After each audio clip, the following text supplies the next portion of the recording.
¿Qué tal? ¿Cómo están todos ustedes? Tengan muy buenas noches. Quiero, por favor, probar el audio. ¿Cómo está?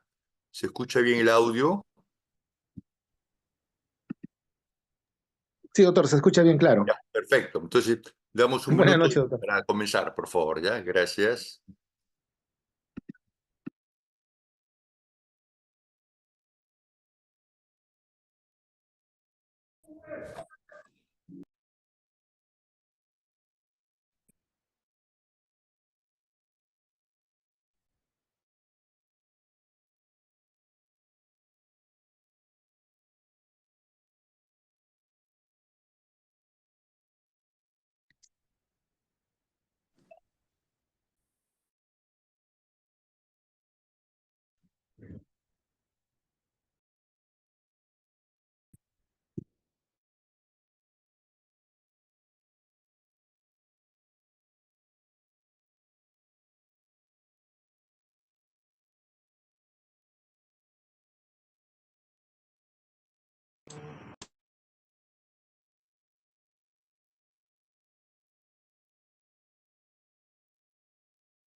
Hoy estamos jueves.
Doctor Ugarte, disculpe, no sé si está hablando porque ha comenzado a proyectar, pero no se le escucha.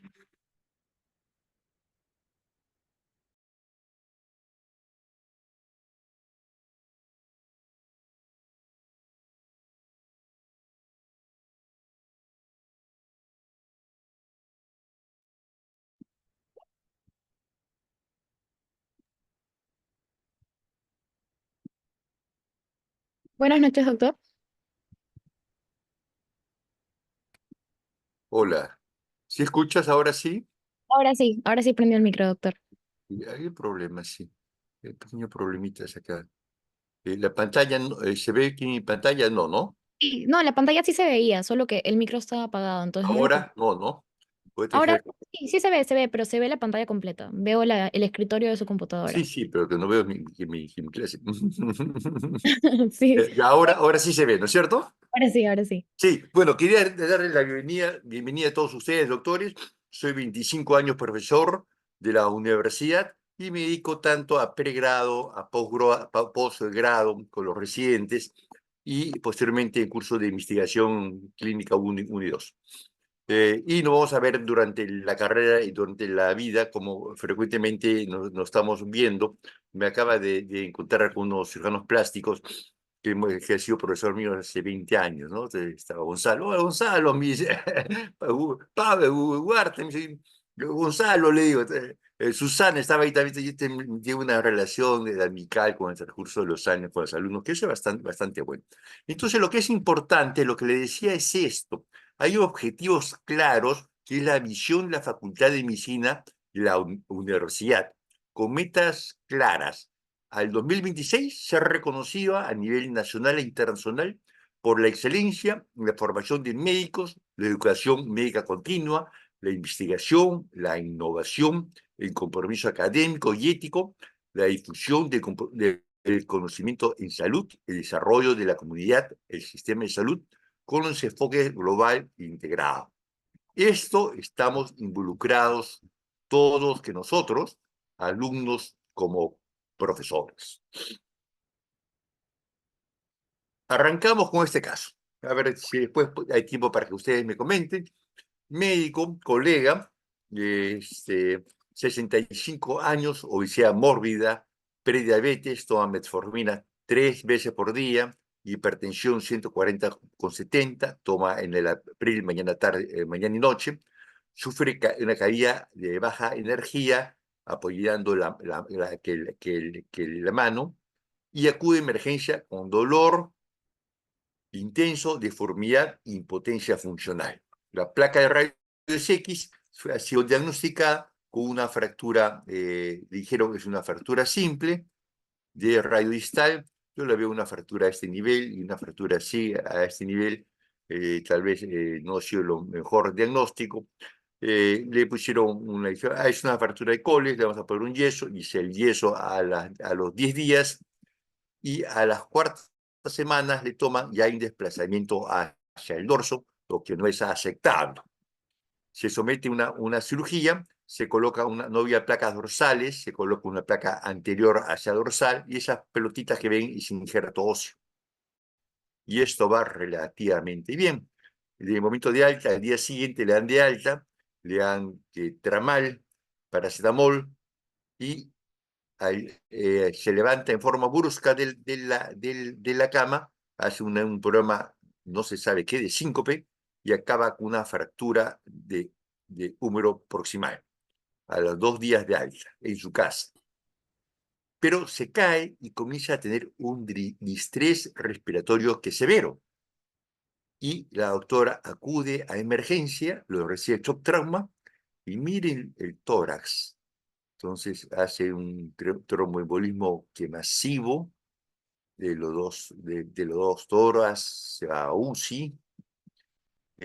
Después de 3 semanas, le toman la placa de rayos X y vemos que hay una hernia diafragmática sumamente grande que no fue diagnosticado nunca, ni el prequirúrgico. La fractura del radio está en proceso de consolidación, que está yendo relativamente bien, y la fractura del húmero ha quedado en varo, pero por la gravedad que ha tenido que la paciente, los cirujanos, una junta médica, deciden no es tributario de cirugía y está quedando con cierta limitación. Después de 2 meses que la fractura, consolidada en mala posición, y entonces se hizo una revisión de las famosas juntas médicas después de los pacientes de alta y se ha encontrado 9 fallas que son punibles. Son 9 fallas durante el proceso que ha tenido, que les he comentado. Esto de repente, si hay tiempo, podemos conversar sobre este caso y descubrir estas 9 fallas. Entonces, la clase de ahora de prequirúrgica o preoperatorio tiene que ver netamente con esto, ¿no? Llevar el paciente a un diagnóstico adecuado, un tratamiento lo mejor para él, con objetivos y metas, y evitar las complicaciones. Entonces, hacia ello vamos. Vamos a comenzar aquí la clase.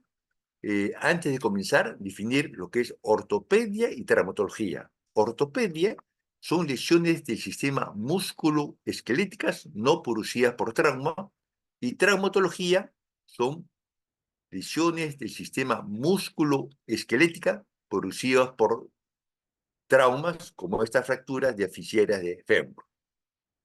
Entonces, ahora sí, con esta introducción, vamos a comenzar la clase del día de ahora, que es el preoperatorio. El preoperatorio puede ser esto: una receta que el médico le da exámenes preoperatorios, o apretar una tecla en su computadora y pone perfil quirúrgico y te sale una serie de batería de exámenes previos. ¿Es eso que la clase? No.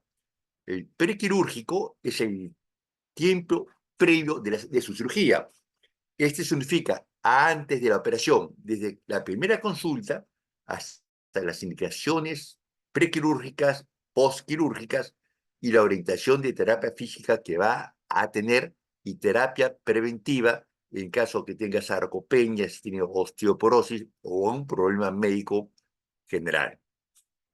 Entonces, ¿qué tenemos que evaluar al paciente? Al paciente en sí, al paciente de forma clínica, en qué estado se encuentra, el tipo de trauma, alta energía, baja energía, sus consecuencias, y cómo reacciona el paciente ante este trauma. Entonces, muchos de estos pacientes, el sistema de defensa va a hacer que las glicemias aumenten, o ciertos factores del metabolismo se distorsionan, que eso es lo que tenemos que conocer también.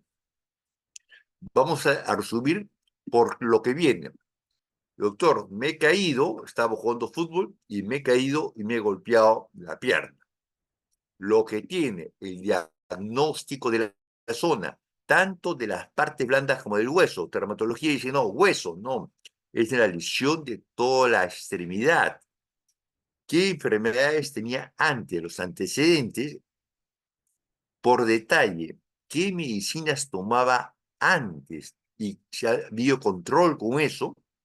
Y de ahí tenemos que hacer unas escáner en forma general, comenzando con el examen físico y identificar y reconocer si el paciente tiene alguna enfermedad más.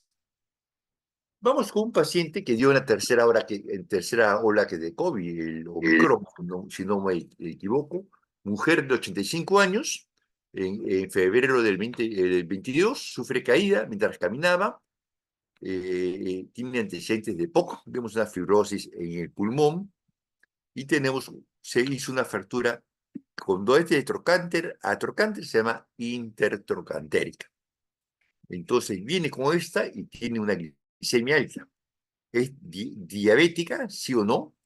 La hemoglobina está en 9, tiene anemia, sí o no, tiene una presión elevada, es sí o no.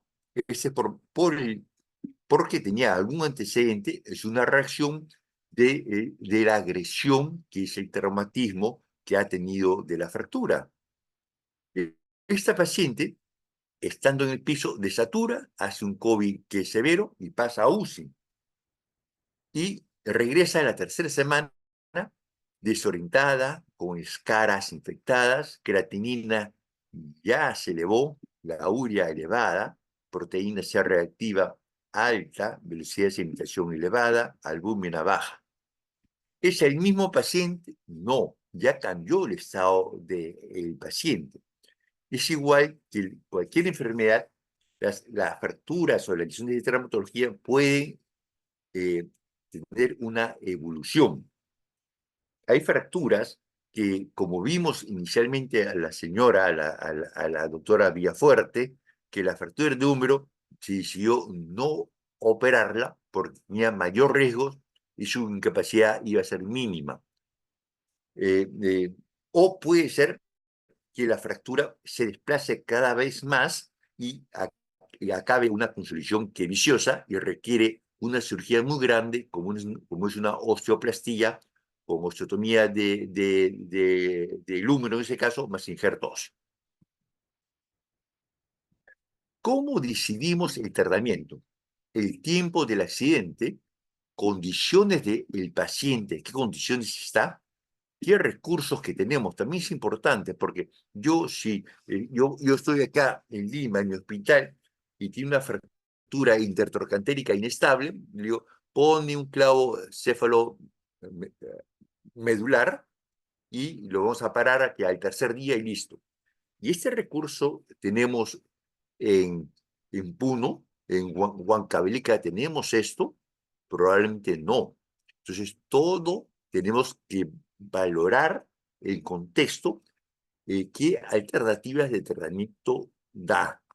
Y sobre eso se da una decisión de las cirugías y también si el cirujano está preparado para realizarla o no.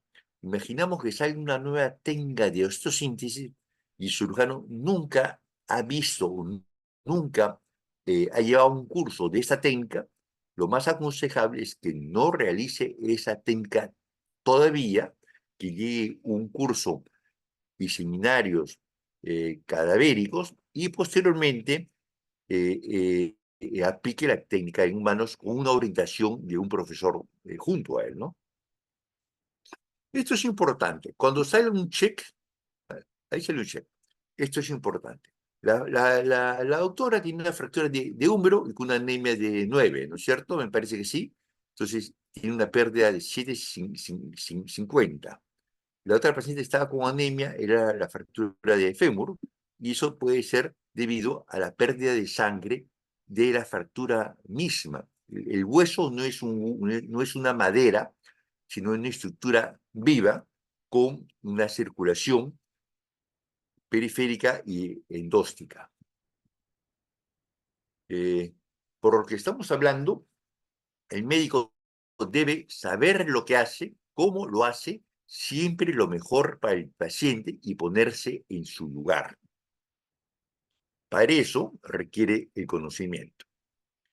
Yo veo ahora en emergencia, estuve en emergencia en la tarde, y veo que muchos médicos residentes, habían médicos que recién habían su primer día de residencia, y estaban viendo las placas de rayos X, miraban por todos los lados las placas, pero no examinaban al paciente, y no hacían eso que yo les digo, evaluar en forma integral, ¿no? ¿Cómo fue el mecanismo de trauma directo, indirecto? Hay un mecanismo de aplastamiento, de torsión, de cizallamiento, de alta energía, de baja en energía, hacer el diagnóstico de la lesión, tanto de las partes blandas como de la fractura, qué antecedentes tiene, y de ahí indagar qué otro tipo de patología o qué condiciones tiene el paciente para decidir el tratamiento.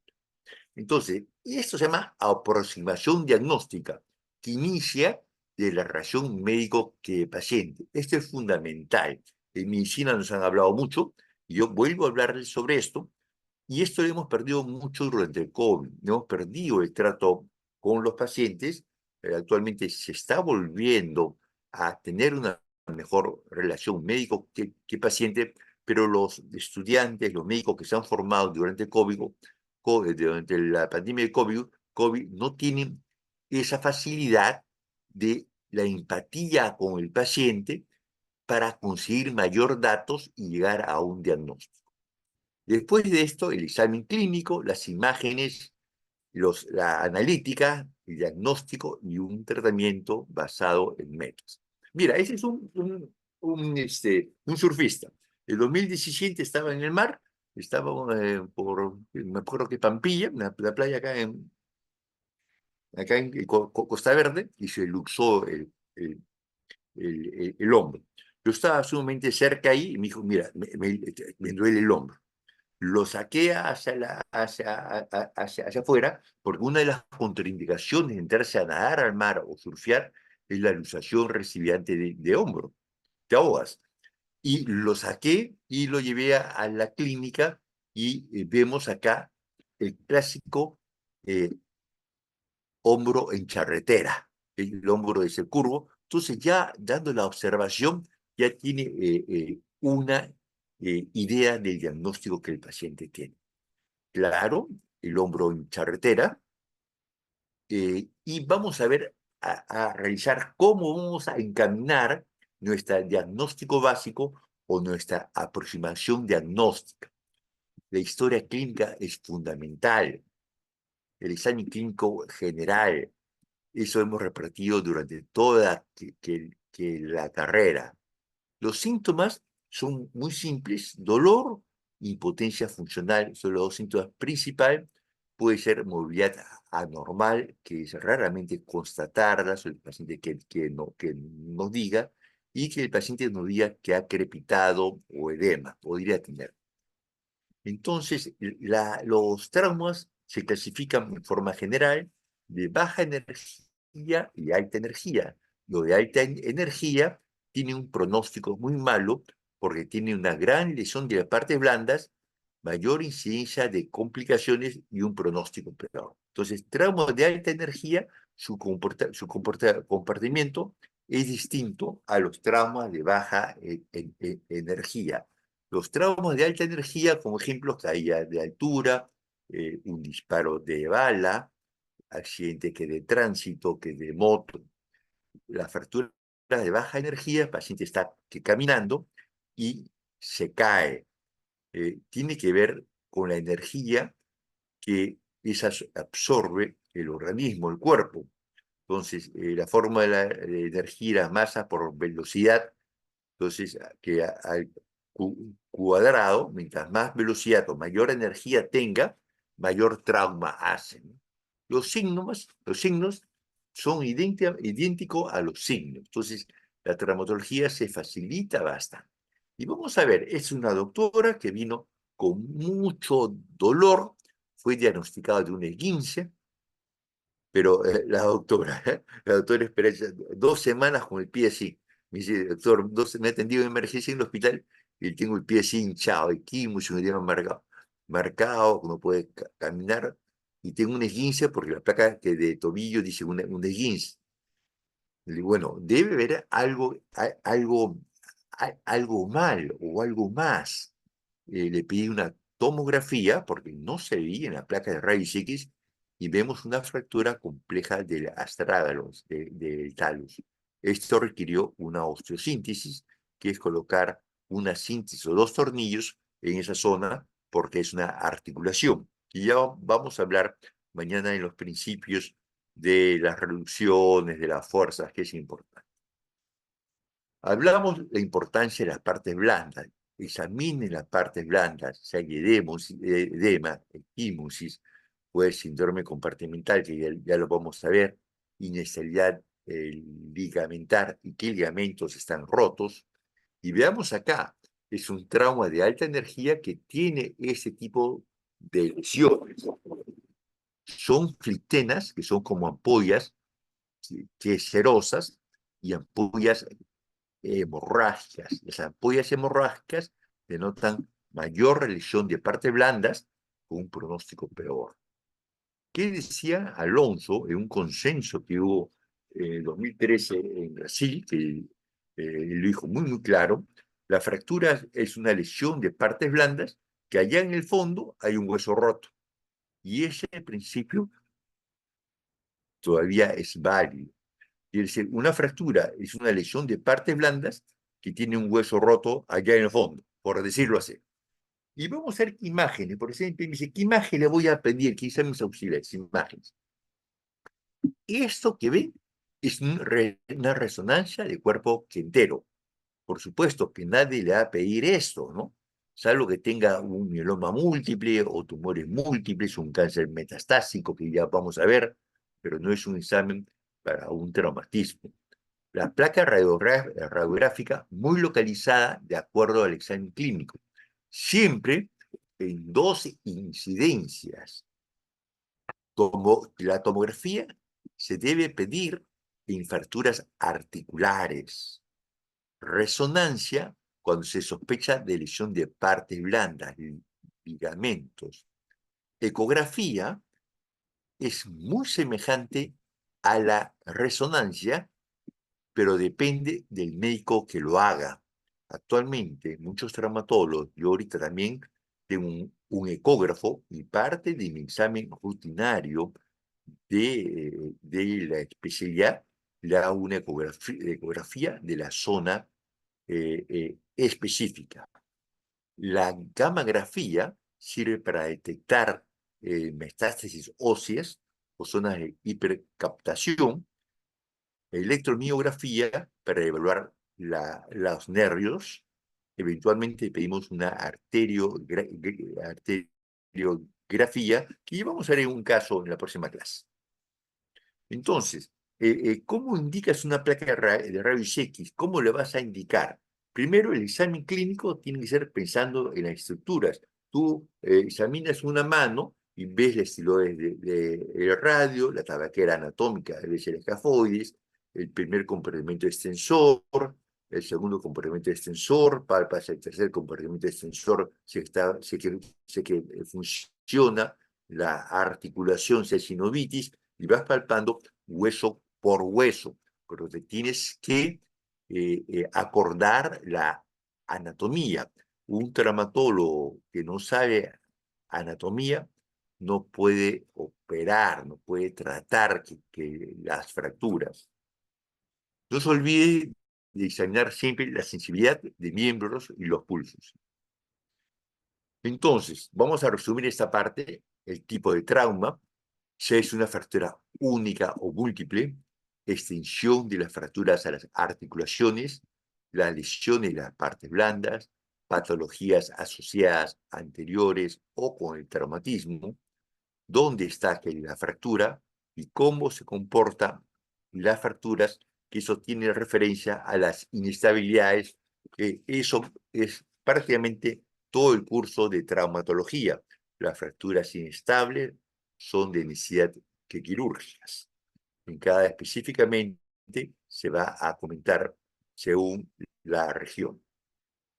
Un principio que voy a repetir todas las clases: una fractura articular tiene que quedar exacto y una estabilidad absoluta. Quiere decir, las fracturas articulares tienen que quedar como el paciente que nació y suficientemente estables para iniciar una rehabilitación precoz. ¿Qué se requiere para que un hueso suelde? Son palabras, términos médicos que tal vez le voy a tener que pasar un glosario de términos. Que esté reducido, quiere decir que esté en su sitio el hueso, que esté estable, que no se mueva o tenga un movimiento mínimo y que el hueso esté vivo. Un hueso que no tiene partes blandas, una lesión de grandes partes blandas, es un hueso sin circulación, por lo tanto va a tener un alto índice de infección, de no unión o retardo de consolidación. Todos esos términos propios de los traumatólogos sería bueno enviarles un glosario que de términos, probablemente un delegado de todo el grupo de ahora, el semestre, podría compartirles alguna información. ¿Cómo vamos a ver? Los traumatólogos nos gusta clasificar mucho porque la clasificación nos ayuda a entender que las fracturas, y la entendemos para tener un tratamiento con objetivos claros. Primero, ¿qué hueso es? Hueso húmero. ¿Dónde está el hueso? En la epífisis proximal, en la diáfisis, epífisis distal. Por el trazo, que vamos a ver qué tipo de trazo, y si tiene compromiso articular, que es una cosa muy importante para la función de las extremidades. Esta fractura, con este trazo que transverso, se llama fractura transversa. Este Esta fractura con trazo oblicuo se llama fracturas oblicuas. Este trazo de fracturas en espiral se llama fracturas en espiral. Este trazo en fractura como una cuña se llama fractura en cuña. Y el único nombre que tenía que aprenderse que es fracturas conminutas, que son fracturas que a pedacitos. Entonces, esto ya vamos a ir conversando poco a poco durante las regiones anatómicas que vamos a tratar. Existe una clasificación que usamos, los traumatólogos mucho, es la clasificación AO, que se usa para todos los huesos. Y no es tan compleja, constan de varios números y varias letras. Hay un apps que después yo lo voy a pasar para que no se compliquen mucho. Cada hueso tiene un número, las epífisis proximales 1, la diáfisis 2, la distales 3, y según que la gravedad va de A hasta C. Ya la vamos a ir aprendiendo. Hueso 1, diáfisis 2, por el tipo de fractura es una C, y el subtipo es una 1. Todo eso es muy fácil de hacerlo, porque agarran la apps y solamente comparas y sería muy fácil. Otro tipo de clasificar fracturas cerradas y fracturas expuestas. Tenemos una clase de fracturas expuestas o abulsivas, me parece que le han puesto el nombre, que se trata de fracturas expuestas. ¿Cómo se tratan las fracturas? Conservadoramente, que es el término que usamos cuando no requieren cirugía. Quiere decir, hacemos una reducción, una tracción, colocamos el hueso en su sitio y ponemos un yeso, es un tratamiento conservador. Con fijación externa, unos aparatos que van por afuera, que probablemente pasado mañana lo vamos a ir viendo, estos aparatos, o fijación interna, significa cirugía abierta. Esos son los términos como empleamos para hacer el tratamiento de las fracturas. Y en caso que una articulación esté destruida, se usan las prótesis. ¿Qué tipos de tratamientos quirúrgicos hay? ¿Qué tipos de tratamiento invasivos? Los clavos, es un gol estándar para el fémur. Las placas se usan mucho en miembro superior. Y fijación externa, que se usa mucho para fracturas expuestas. Y vamos a ver lo de la clase.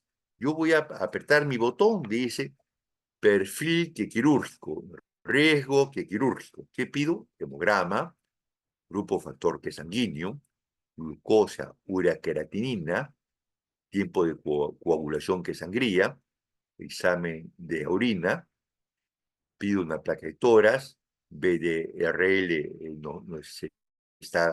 que se está pidiendo. ELISA no es necesario pedir ELISA para SIDA. El COVID ya no es necesario pedirlo. Un electrocardiograma, una evaluación cardiológica, sí. Riesgo quirúrgico por cardiología y el riesgo neumológico.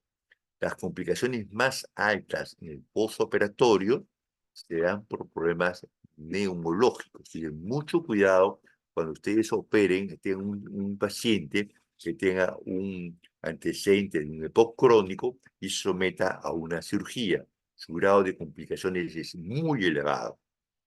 El anestesiólogo también tiene que verlo, y en otros centros, acá en mi hospital, la asistente social que lo ve y lo ve el psicólogo.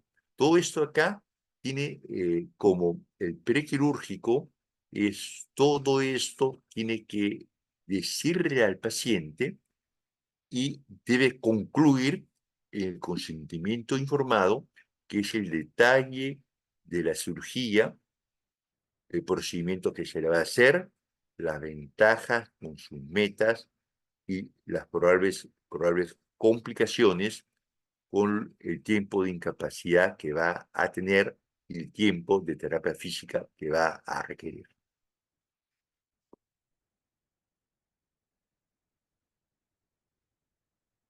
Vamos a ver a una cosa rápida.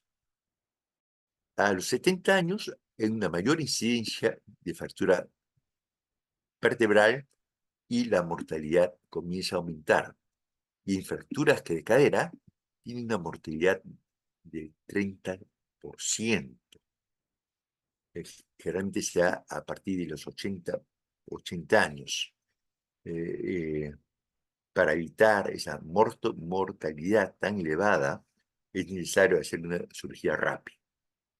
Vamos a ver algo de los riesgos de quirúrgica del anestesiólogo. El anestesiólogo nos pone un número, pero junto a esto hay una correlación, un grado de mortalidad, ¿no? Eso nos sirve porque es necesario para la anestesia, pero nosotros tenemos que ver esto y grado de complicaciones, que sería lo más importante. El neumólogo es más vago, porque no dice riesgo quirúrgico 1, 2, 3 y 4, pero no nos compara con grado de complicaciones. Pero ya hay un índice neumológico de ARISCAT, que si uno busca calculadora ARISCAT en internet, te sale una calculadora, tú llenas, haces chica unas preguntas y te sale qué riesgo y te sale el tipo de complicaciones. Mira, si un paciente tiene un riesgo de complicaciones del 40-50%, quiere decir, la mitad va a ir mal. Es sí o no. Hay que pensar muy bien si se va a someter a un procedimiento de este tipo. Una pregunta que me dicen también algunos pacientes que son un poco tensos: ¿me voy a morir en una cirugía? La posibilidad que tenga un trastorno, un infarto o un evento cardiovascular severo en una cirugía electiva es menos del 5%.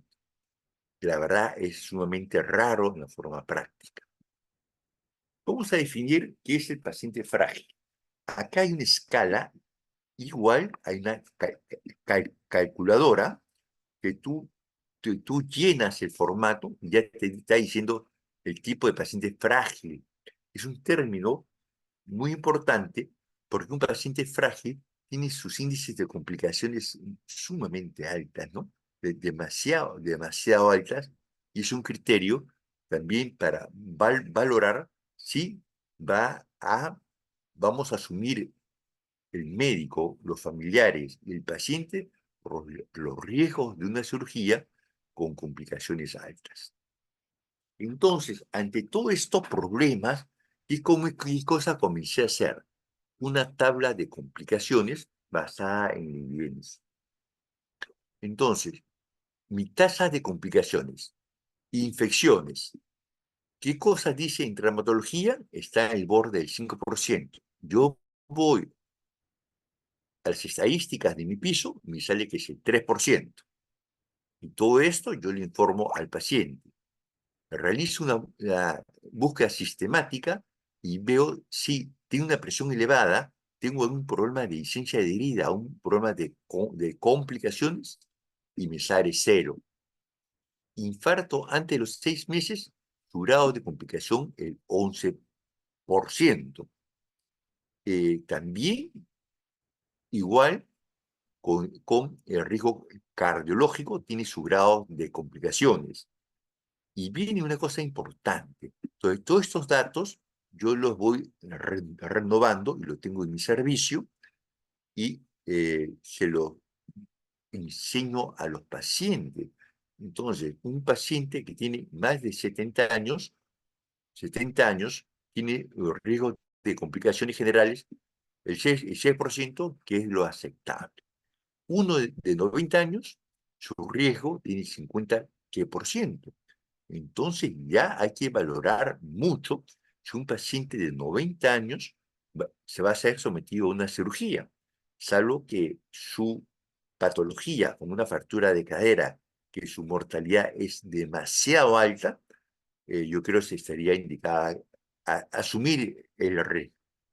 Una diabetes sin control, su complicación es 30%, que es altísima. Antecedentes de, eh, de, de trombosis, el tercer es el 30%, y así va aumentando. El POC crónico, 30%. Entonces, tal vez yo, un paciente electivo con el POC crónico, si no puede operarse, yo prefiero no operarse. Vamos a ver otras cosas.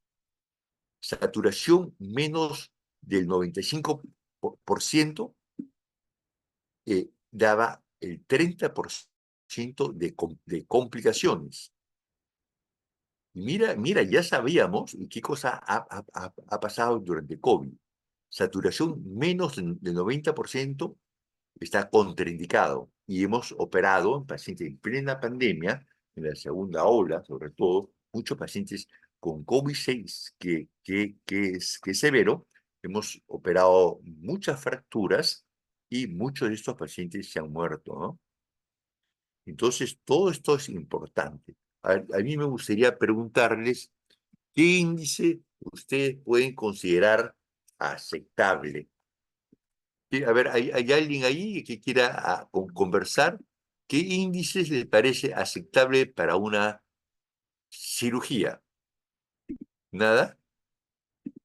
Claro, hayan dicho cero. Claro, claro. Y lo que el ideal sería cero. Pero ustedes pueden tener alguna referencia o algo. ¿Qué índices pueden aceptar? A ver, doctor Cruz, ¿tú qué índices piensas? Dame un número cualquiera. ¿A qué me habló? 5%. Exacto. ¿Por qué Luis? ¿Por qué piensa que 5% es aceptable? Ujú. ¿Sabes? A ver. Sí, porque mira, todo esto lo sacamos debajo de la evidencia. Todos los trabajos científicos se realizan con un intervalo de confianza del 95%. Es decir, todo lo que está publicado tiene un intervalo de confianza del 95%. Nos queda 5% en el aire. Entonces, por eso es, si uno contrapola esto, puede decir que uno podría aceptar un índice de complicaciones del 5%. Definitivamente, si yo tienes, como ese caso, ya infecciones en mi piso, que es es el 3%, yo voy a poner en mi tabla el 3%. Pero esa razón es bien clara que tenerlos, porque en los problemas médicos legales, muchos fiscales piensan que las complicaciones van a ser cero, o los pacientes piensan que las complicaciones van a ser cero, lo que no es verdad. Vamos a las preguntas hasta ahora. Hay un tipo que de preguntas antes de pasar de 2 casos clínicos. Por favor, los escucho, los leo, eh, pueden hablar o hacer unas preguntas sobre la primera clase de prequirúrgico. Bueno, entonces vamos a pasar a unos casos clínicos. Un primer caso clínico, mujer, 87 años, activa, caía de bajas escaleras, trauma aislado de rodilla. Yo veo las corticales finitas y una fractura muy compleja, una fractura conminuta de todo el extremo distal del húmero, y probablemente tiene un trazo articular.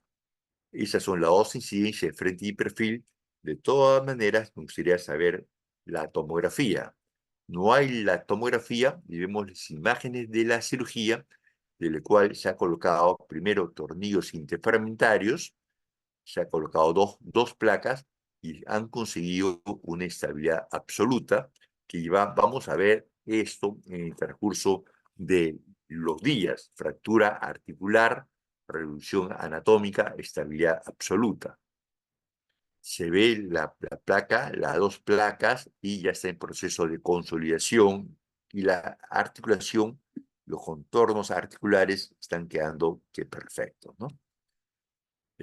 A los 6 meses, la consolidación de la fractura.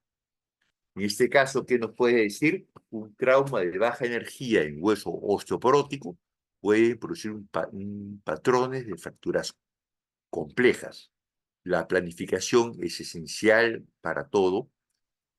La selección del abordaje para exponer todos los fragmentos óseos y los fragmentos articulares es parte de la planificación, y el hueso osteoporótico hay que tratarlas con placas especiales.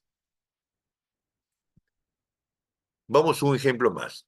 Esto sí, trauma de alta energía, caída de 3 metros de un andamio, joven, varón, 34 años, vemos las corticales gruesas y estas pequeñas líneas corresponden a las fracturas, ¿no? Acá vemos un pedazo, acá está luxado, el talus está acá, la tibia se ha ido hacia adelante, acá hay un fragmento articular, acá hay un desnivel, una escalera, un step, acá hay un gap, una separación, igual acá el trazo que es de fractura. La tomografía es mandatoria en fracturas articulares y vemos esto, ¿no?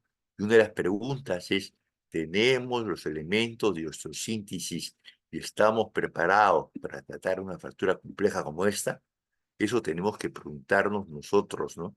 En forma seria y buscar lo mejor para el paciente. En caso que no estemos acostumbrados a tratar estas fracturas, tienes que derivarlas o pedirle a un colega para operarlo juntos, ¿no?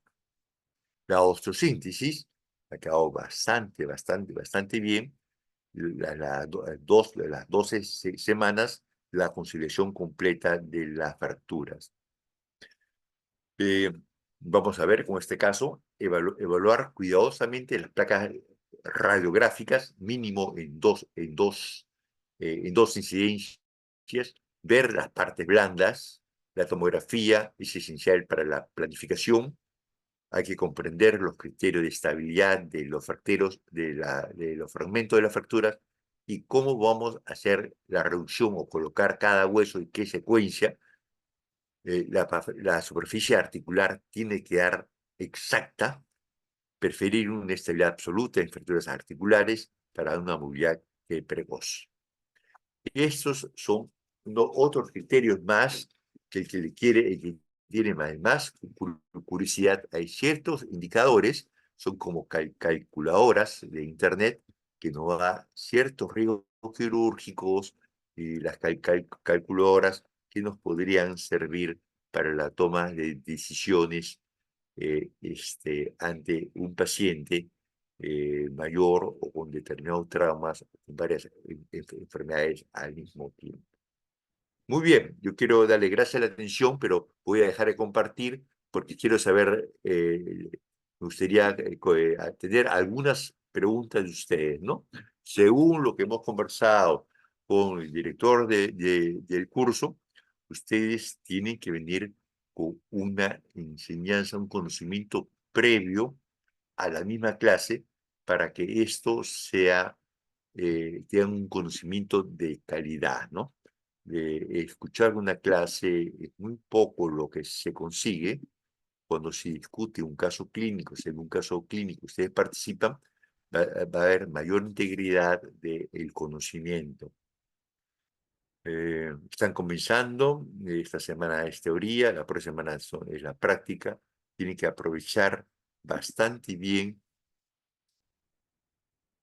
Ya, yo les tengo que pasar términos. La reducción significa que cada pedacito de hueso tiene que dar como un rompecabezas, tiene que dar exacto. Por eso tal vez un glosario de términos le voy a tener que enviar, si se apuntan. Yo creo, voy a apuntar 46, 28, 010. No, Doctor, no, no, ¿no se no voy a escucha? hacer un chat, pero sí el delegado me manda, Ok. me manda el nombre de ella y yo le puedo mandar algunos, antes de las clases, alguna información, unas lecturas que le complementen previo a las clases. Sí, ¿me decía algo, doctora?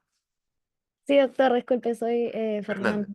Soy Abril, sí. ¿Qué tal? Soy la delegada. Justo le iba a pedir su número para poder conversar con usted Ya. y para ver si me podía mandar el material. El doctor nos comentó que no nos iban a hacer llegar los PPTs, pero si igual por ahí me los podría enviar para que los chicos puedan ver los cuadritos. Claro, yo Solo le puedo enviar antes, ¿no? De las clases, ¿no? Tengo en PDF, ¿no? Los lo PTT que y pasa es que lo que muchos hacen es apuntar en las diapositivas, ¿no? Para ir poniendo Ah, los... ya, claro. Yo les puedo enviar una u otra. Sí, sí, sí, sí, sí. Sí, sí, perfecto. Entonces apunto su número, doctor, y le paso yo mi número a usted. Ya está acá, en el chat. ¿Está en el chat? A ver, le paso mi número. Ah, ya, ok. Ya, ahí, apúntese, por favor. No, doctor, no me aparece el número. Si no, a ver, yo le mando a usted. A ver, 994678010. A ver, ahí está, ¿no? ¿Aló? ¿Apareció o no? No, le ha No, a ver, aparecido a otra para, persona creo que para Fernanda, ¿no? Le he mandado a ella. No sé por qué está medio el chat está. pero no sé si le he enviado a otra Fernanda, doctor. A mí no me sale. A Sí, ver. ahí no sale.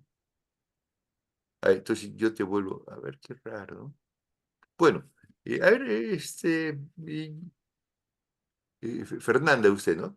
Ya, perfecto. Yo te mando un WhatsApp en este momento y ahorita estamos en contacto. ¿Qué otra pregunta hay? ¿Alguna pregunta más? La clasificación AO es que compleja. Usa números y letras, pero no tiene por qué preocuparse mucho de esto, porque la traumatología tiene que ser simple y hay varias apps que yo le voy a enviar para que le facilite un poco esto. No es que compleja. La clasificación AO se usa para todas las extremidades, ¿no? Manos, codos, que tobillos. Entonces, vale la pena que la conozcan. ¿Hay alguna pregunta más?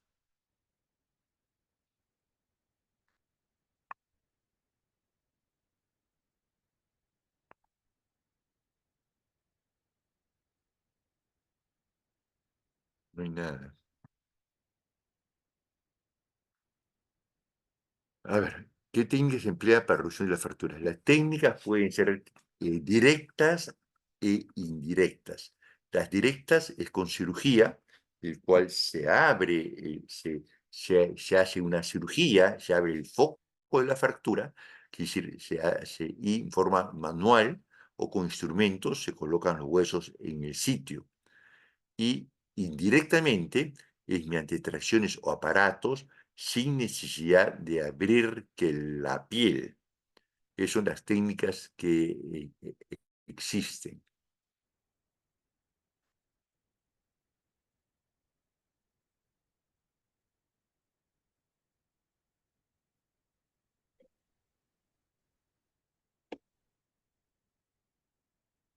No hay señal.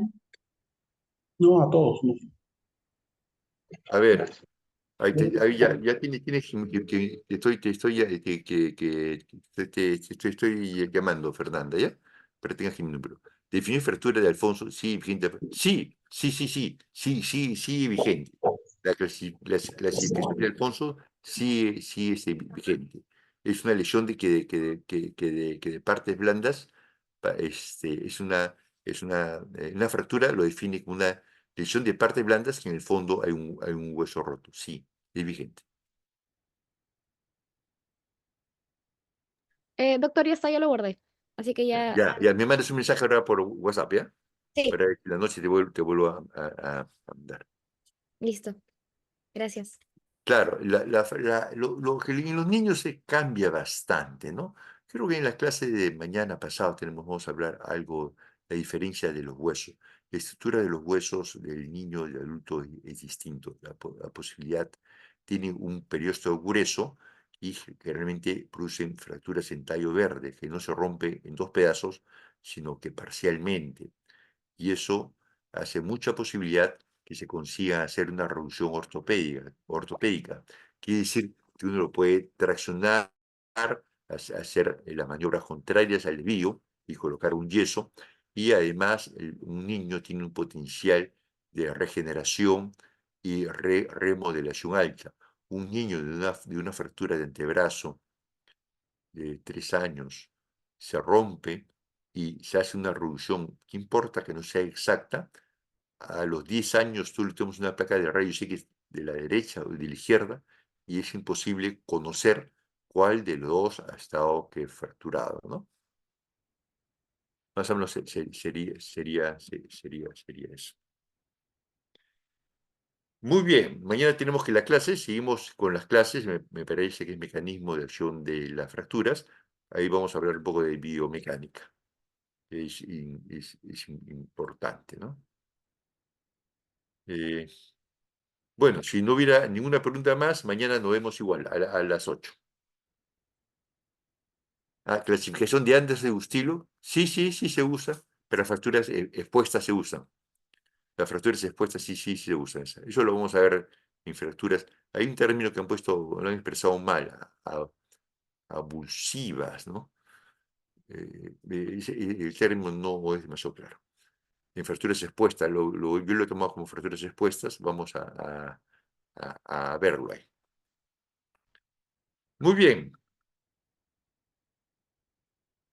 Perfecto, Edwin. Entonces, si no hay nada más, estamos conversando mañana. Podemos, antes de la clase, conversar unos temas que no han quedado claros. Me despido de todos ustedes y ha sido mucho gusto de conocerlos. Lo vamos a acompañar durante todo este mes. Chao. Cuídense. Hasta luego, Pero, doctor. muchas gracias. Chao. Chao. Hasta luego, doctor. Gracias. Luego.